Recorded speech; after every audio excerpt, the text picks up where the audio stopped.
The story of the Bell Witch took place from 1817 to 1820 in a small town near Nashville called Red River, Tennessee, which is now known as Adams, Tennessee.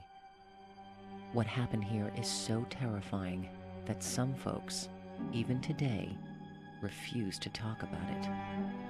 This is the story of one of the most well-known hauntings in American history. This is the story of the Bell Witch.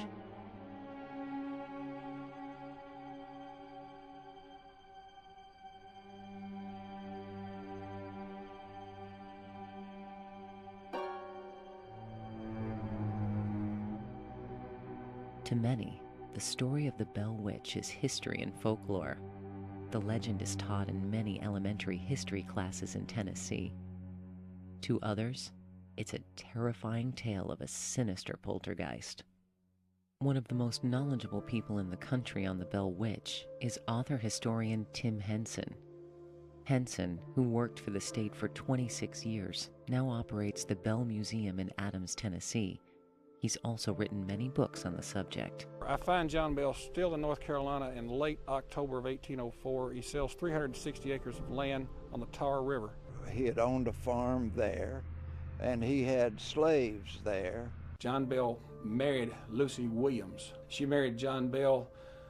Ingram's book says 1782 at the age of 12. I would prefer to think that it's possibly later, since the first child was born in 1790, that being Jesse. There was a man by the name of M.V. Ingram that wrote the authenticated history of the Bell Witch. It was printed in 1894, but he actually started printing the book way beyond that. It is believed that Ingram wrote this book by talking to families and stuff. John Bell bought land in the 1780s. I found some records of land purchases and land sales. He had trained to be a cooper, which is a barrel maker, a hogshead maker.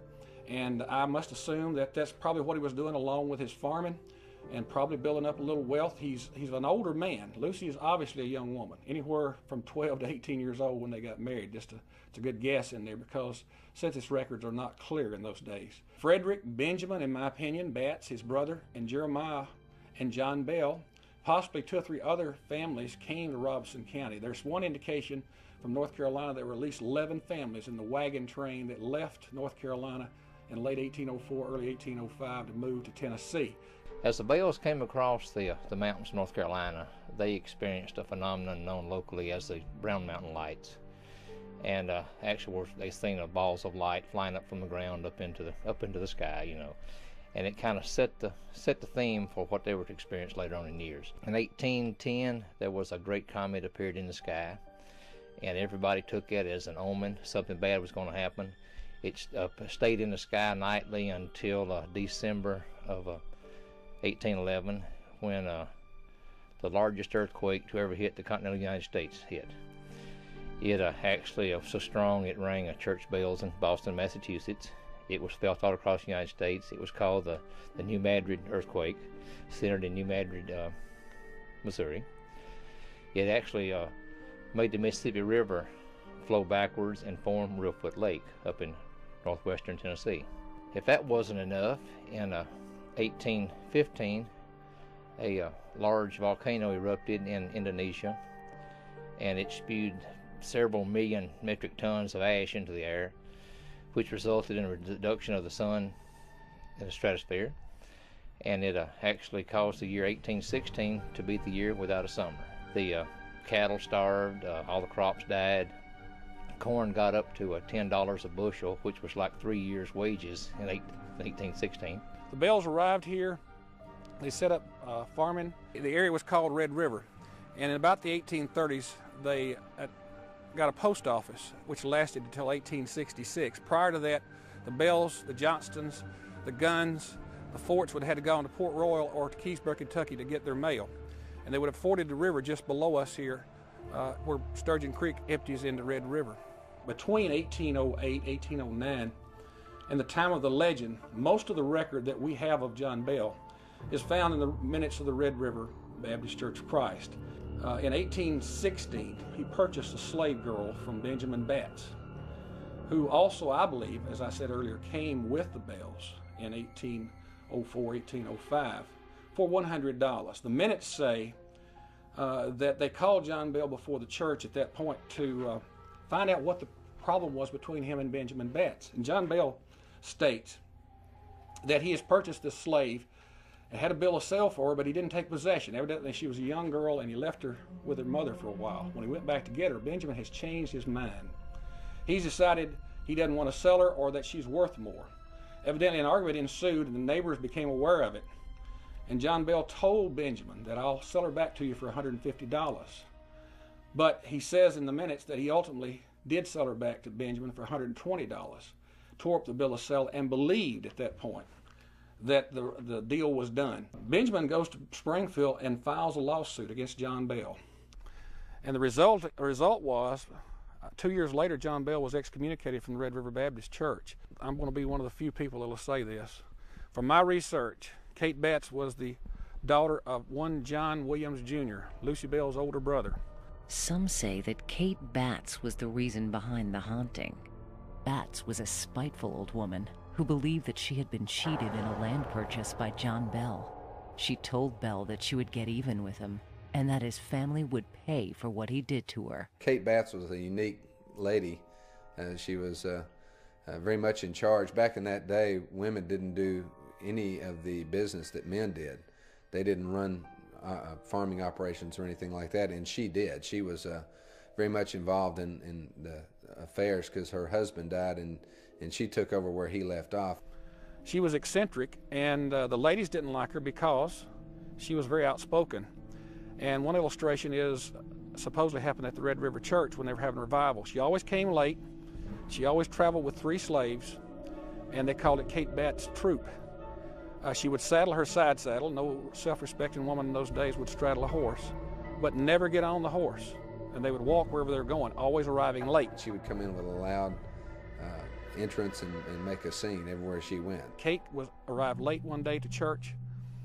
There was a man by the name of Edwards down on his all fours trying to find salvation, according to Ingram.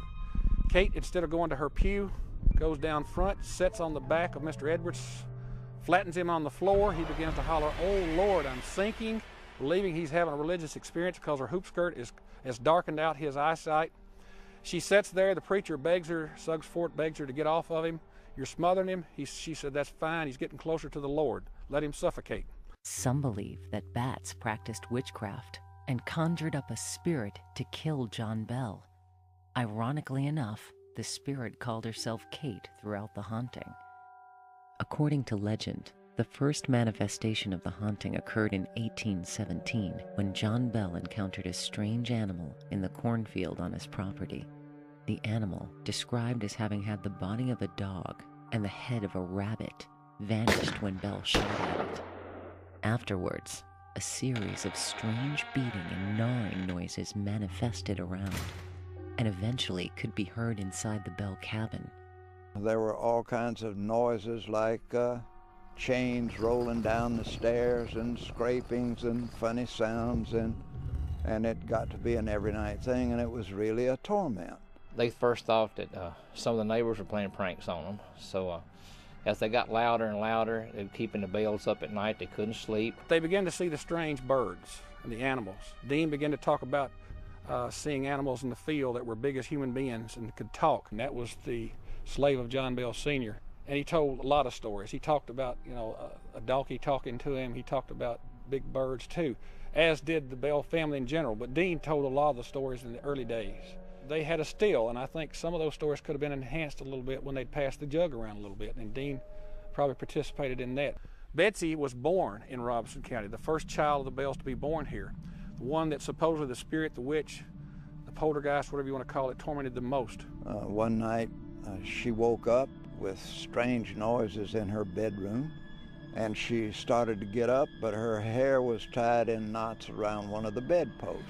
She would wake up screaming. They'd go to her room and get a light lit, a candle, whatever they had in those days, a lamp, and her hair would be tied in knots. The covers would be in the floor, and of course she would declare that every time she'd pull the covers up, it would snatch them away from her. It did so many things according to what Ingram wrote in 1894. I guess some of the obvious things were the whelks on Betsy's face, the handprints where it would slap. They would hear the noise, see nothing, but see an imprint of a hand. And then the boys, that's Joel younger, they began to show whelks on their legs and began to scream and holler. And supposedly come down the stairs at night. They would hear strange noises like a rat gnawing on the bedpost, and they'd get up, hold the candle. Of course, they could find no evidence of anything chewing on anything. It was first, Richard declared, it was like rocks being thrown against the outside of the house. And of course, they would try to attribute that to something, limbs, trees, somebody. But when it began to move inside, and the noises were on the inside of the house, is when they began to be very concerned, according to legend. But it loved Lucy, and when Lucy became sick one year, which I believe was in the fall of 1820, it is credited with helping bring her through. She had pleurisy. Dr. Hobson at Port Royal was called. And there was some question as to whether or not she would live, but the spirit would sing her religious songs and coax her along, and dropped hazelnuts on her bed for her to eat, and grapes from the woods from mysteriously would just appear out of the ceiling. And then when she was better, it credited Dr. Hobson with saving her life. All the time this is going on, John Bell's health is deteriorating, and it's tormenting him. It's singing gospel songs to Lucy and cussing John. And this is the way it supposedly acted all the way through this process, almost 4 years. Of course, John swore all of his kids to secrecy. Don't tell anybody about this. This is something we can handle in the family. Nobody needs to know about it. The family was terrified, but kept the problem to themselves for over a year. And then the word got out that these strange things were happening, and so people, especially the Johnston family, being so close, they tried to help in any way that they could. When things became intolerable, John confided in a neighbor, James Johnston. He invited Mr. and Mrs. Johnston to spend the night. Now, James Johnston, according to Ingram, believes that through prayer and Bible reading, maybe they can get rid of whatever this is. They don't know at the time. And he declares that he will come to John Bell's house with his wife, and they will sit with them and read the Bible and pray, and maybe they'll get rid of this. After several nights of witnessing these strange things, Mr. Johnston suggested that more people should be told, and a committee was formed, and an investigation started. When you hear the term witch, you actually get this mental image in your mind of this old crone wearing a black cloak, black pointed hat, riding a broomstick. That's more or less how our mind, we've been ingrained to think what a witch is. So anyway, the Bell Witch was nothing of that sort. Actually, the Bell Witch was not a witch. She was not a ghost. She was not a spirit. The only thing I can think of actually that would best describe what they experienced a witch, would be a poltergeist haunting. I do not refer to it as the witch, because I refer to it as the spirit, because in some of the earlier writings it mentions it as the spirit of the Bell family. Most of that stuff was handed down, not by written. It was handed down by stories, just like what the Indians would have done. That's basically what it was done. It was handed down through legend, and that's why most of it, the original stuff, is legend. The Bell Witch was real. By the end of 1817, it had been witnessed by at least one outsider. The Bell Witch became a sensation, and even strangers traveled great distances to visit the Bells, hoping to see evidence of their spirit or demon. Even Andrew Jackson, soldier and future president, claimed to have met the Bell Witch. He and a wagon load of his troops decided to come up from, well, we'd say Nashville today, but really it was the Hermitage area, from the Hermitage, and brought camping gear. They were going to come and stay a while to see what was going on. They had heard about the goings-on at the Bell house. As he nears the Bell property, legend says that his wagon seized up. One account says that one of the men on there made a comment about having a silver bullet and was going to do the witch in, or he was going to take care of her, whatever. Another account just says that they froze up. Anyway, they're out trying to move the wagon. They're pushing the wheels. They're whipping the horses. Nothing is working. And at some point, I don't know if Jackson apologized, whatever happened, they hear the voice out of the bushes that says, "You can go ahead now, General." and visit the Bells, and the wagon becomes free. On down the road they go. Right here's the road they say he came down. It was the only road that was here. Right.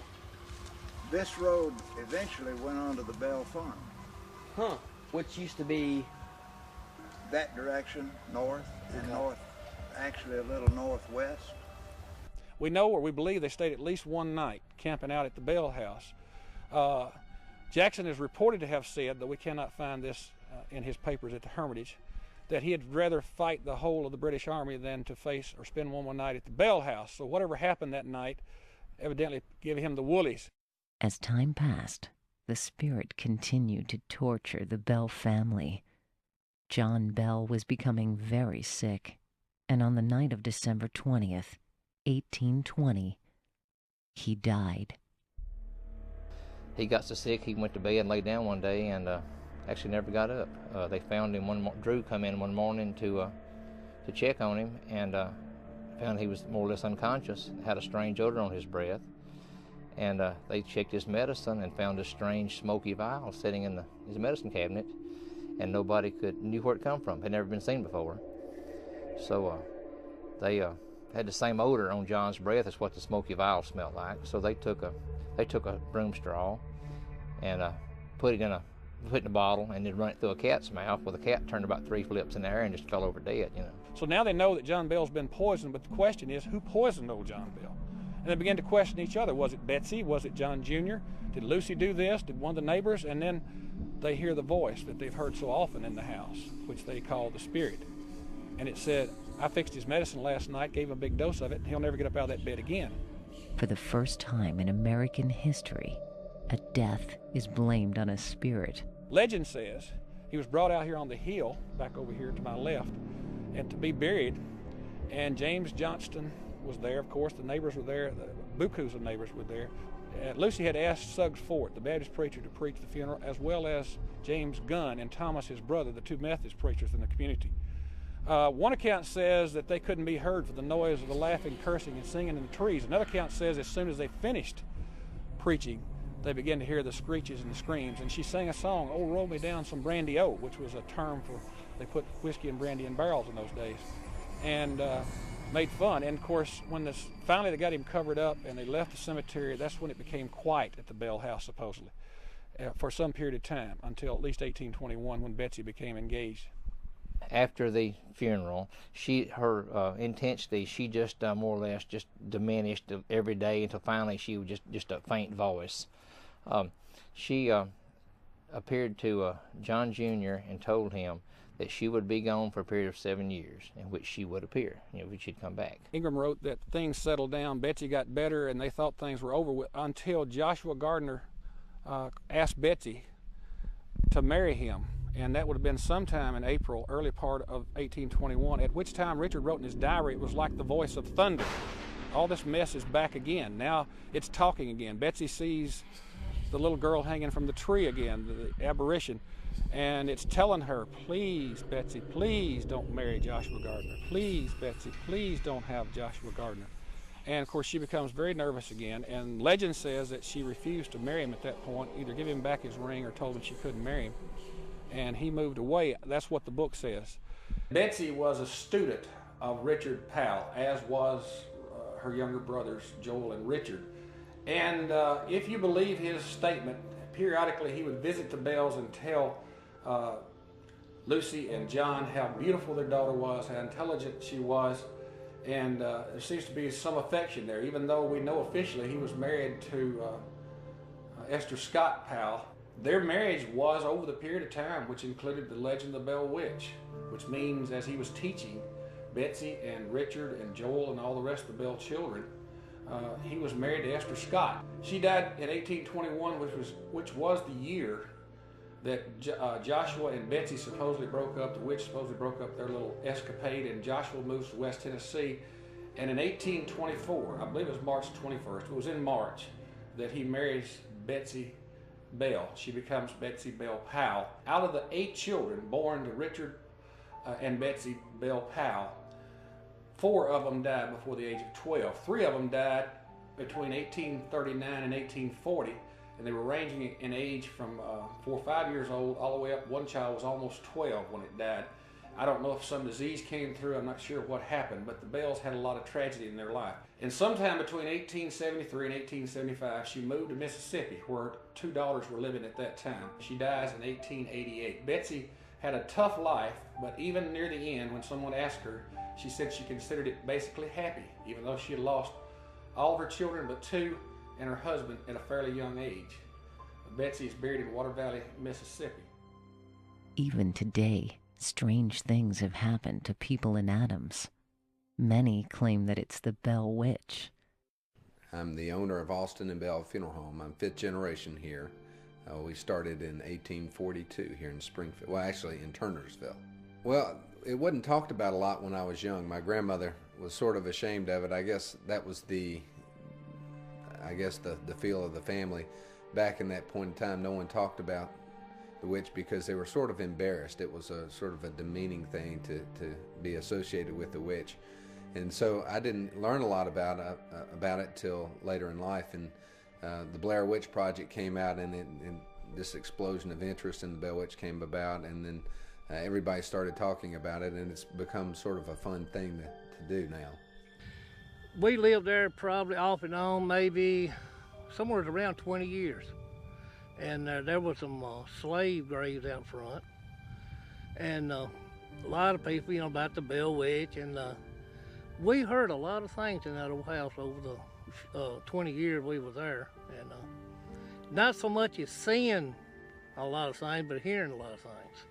There are all kinds of stories all over everywhere, but the only ones that I've ever told are what the 2 women told me. And this is the way kind of that they started. The first thing when they said they'd tell me the story was, they asked me, they said, do you believe in the Bible? And I said, well, sure, yes. And they said, well, do you believe that there were demons? And I said, well, the Bible says there were, yes. And she said, and then they said, well, this is a story of demons who haunted the Bells. And that was a real, maybe a controversial way to tell the story. Of course, I grew up here in Springfield, and I live in my grandmother's house now. And that house, for whatever reason, became a site of having odd occurrences happening. I think the first thing I remember happening was my grandmother, when she lived there. We lived 3 doors up, and she would take a nap in the afternoon, and she called up one afternoon.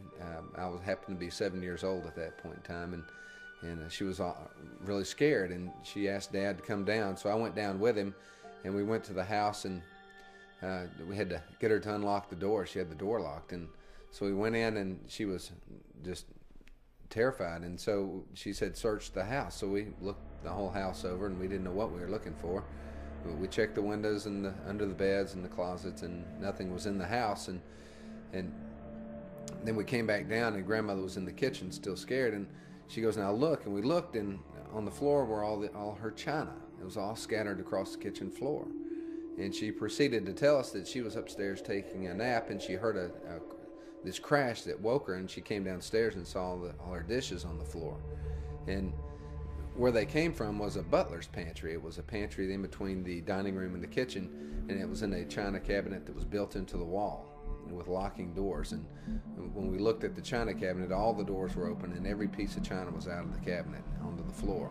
Like the Bell Witch Cave, it's always told everybody that goes in the cave not to take any artifacts home with you, because for the bad things that happened to people that did, there's been several instances where somebody would pick up a rock, put it in their pocket, go home with it. Bad things happened to them. Charles Bailey Bell, who wrote the Black Bell Witch book, which is still sold at the museum and in several places, called the Bell Witch of Tennessee, donated a part of John Bell Jr.'s land to the city, which was called Adams Station at that time, to build a high school, or the city of Adams, town of Adams.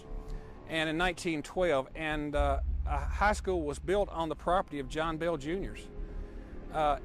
In 1916, they added the 12th grade. Prior to that, you could go from the 1st to the 10th grade. It remained a school of 12 grades until 1949, and then it became just an elementary school and closed in 1975. There have been antique malls and different activities in the building since that time. The city now owns the building, and stories have begun to accumulate of seeing a little girl in a green dress was the first story that I was told. Antique people that owned it 10 years ago keep telling me that they keep seeing a little girl who would come around the corner, they'd see her, then she would dissipate. Long blonde hair, a green dress. And the folks that have it today tell me they feel a presence, they've seen a haunting, but I didn't give it a lot of credence until about 2 years ago when a man came in the museum one day. I worked for the city for 26 years, and one day I look out my window of my office and I see a black Camaro with Montgomery County license. I could see it well, but I couldn't understand why the man didn't get out. So I went out on the porch to see if everything's all right. He jumps out of the car. He says, "Where's the cave? Can I get in the Bell Witch Cave?" And I said, "Buddy, you're at the wrong place. You're at the water department." He said, "You don't understand. I've got to get in the cave." And I said, "Well, what's the problem?" He said, "Last Friday night," which would have been 4, 5, 6 days before, "I came over here and took a tour of the cave, and they warned me not to take anything from the cave. And I took a rock." And he said, "When I got home Saturday morning, my wife left me. Went to work Monday, and I lost my job. And they notified me the day before yesterday they were kicking me out of my apartment." He said, "I got to get this rock back in that cave."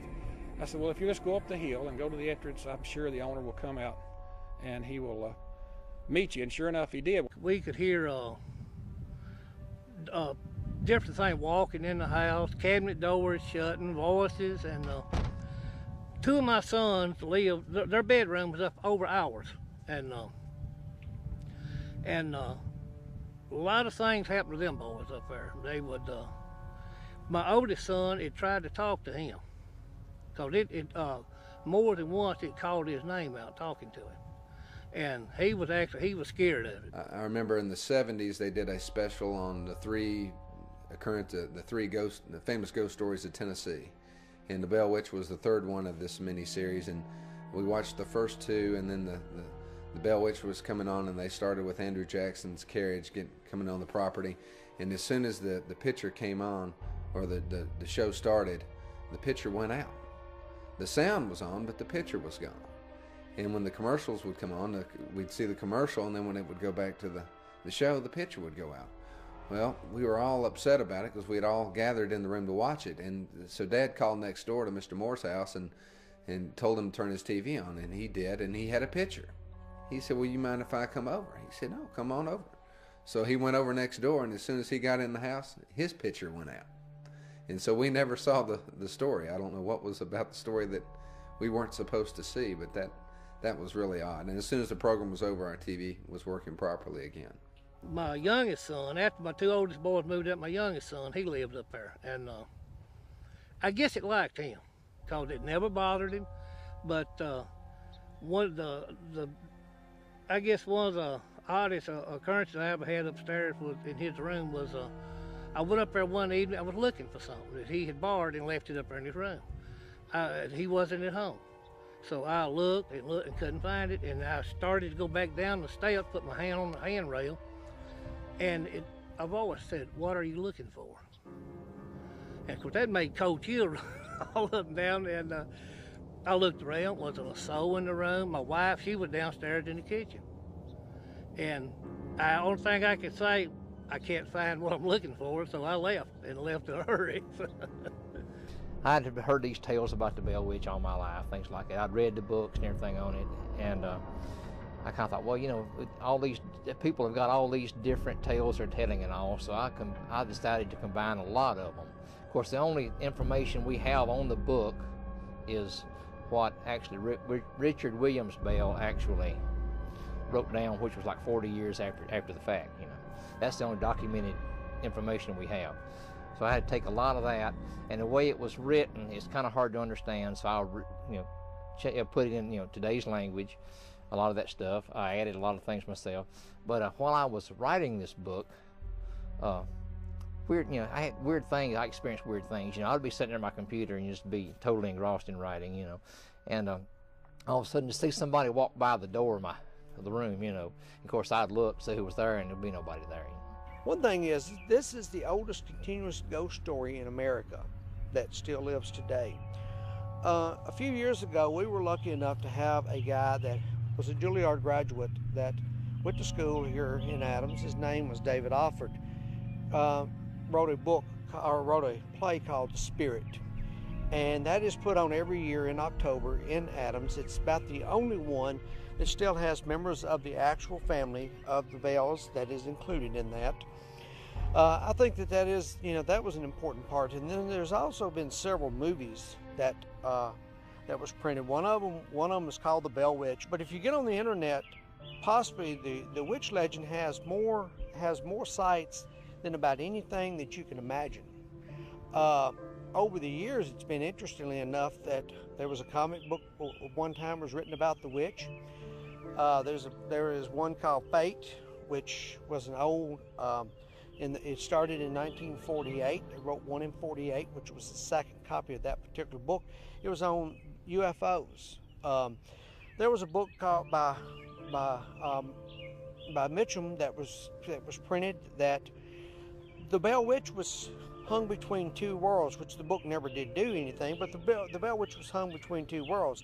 And there was three magicians that was going to go and talk to the Bell Witch, and one of them was Harry Houdini. And that book was written in 1934.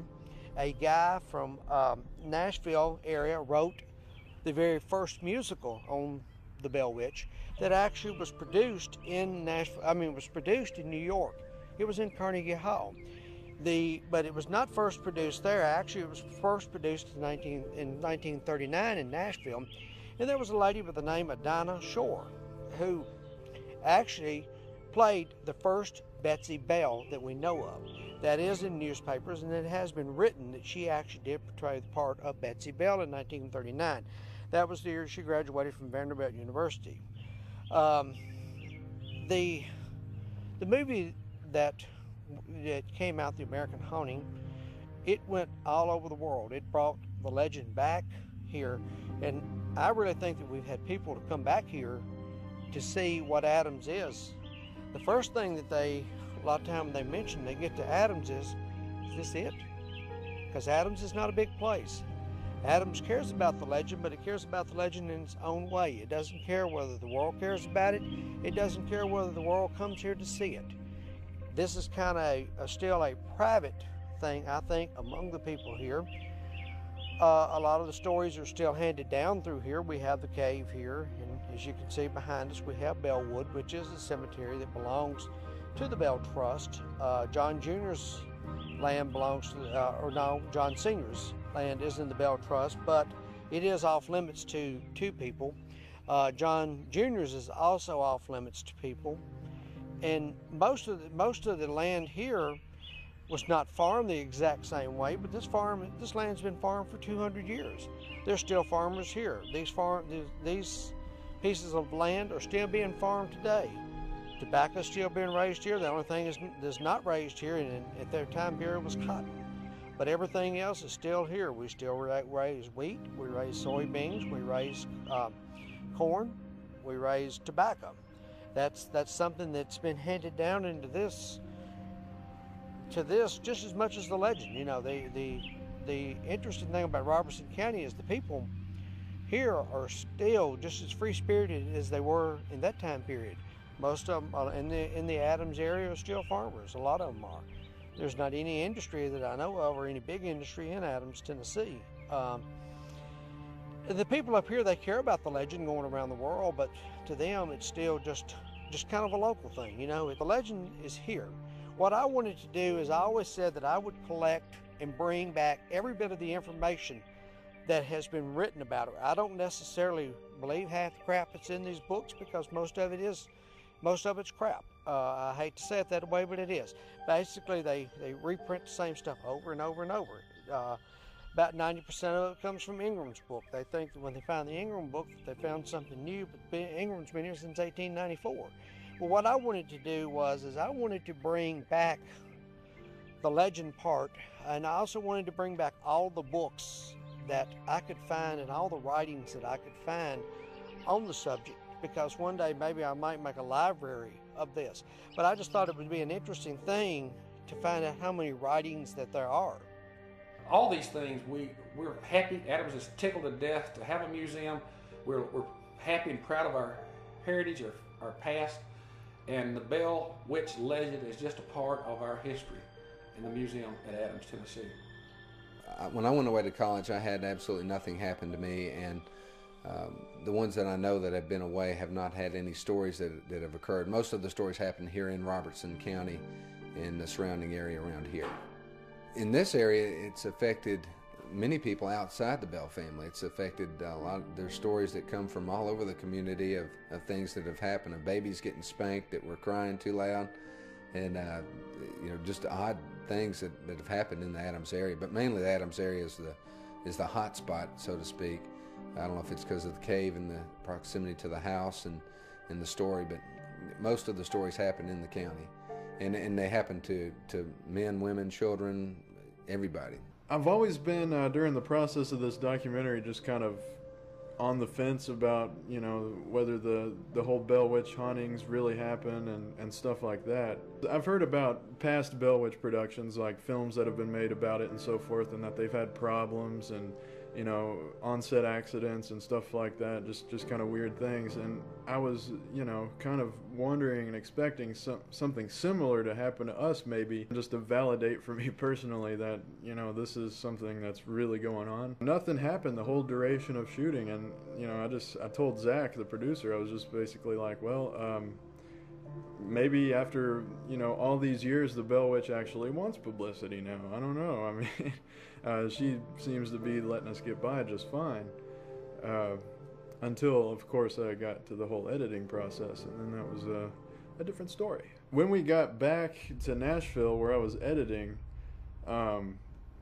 most of the editing just went pretty smoothly. I mean, everything was fine. There wasn't any strange things going on until there was a week where I was pretty much almost done with the cut, almost done, ready to have it finished. I was going to burn it on the DVD, and the hard drive I was using to basically store the entire documentary on kept shutting down. It would shut off when I would try to move the documentary to DVD for viewing, so Zac, the producer, could see it, and we could speak on it and finalize it.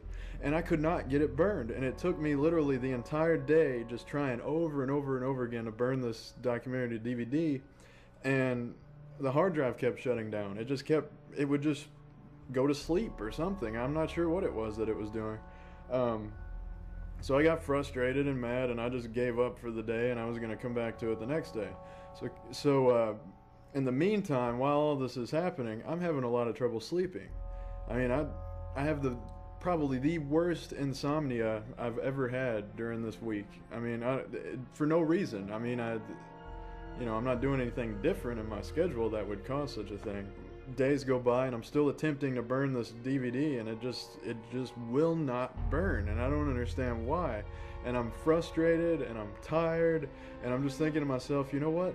Maybe, just maybe, the Bell Witch has a hand in this. I mean, she's been pretty quiet. She's kind of left us alone through the whole process of this documentary, but now she's all of a sudden feeling like picking on us while we're at the home stretch of finishing the documentary. Well, and to make matters worse, I got really sick while I was editing, almost, closing in on the end of it, which is unusual because I'm one of those people that never gets sick. I get sick probably once every 6 or 7 years, and all of a sudden I got really sick, and I had a bad fever, and I couldn't move, and it was terrible. And that was another red flag that was making me think, maybe the Bell Witch has a hand in this. I don't know, but yeah, that was a little bit alarming to me.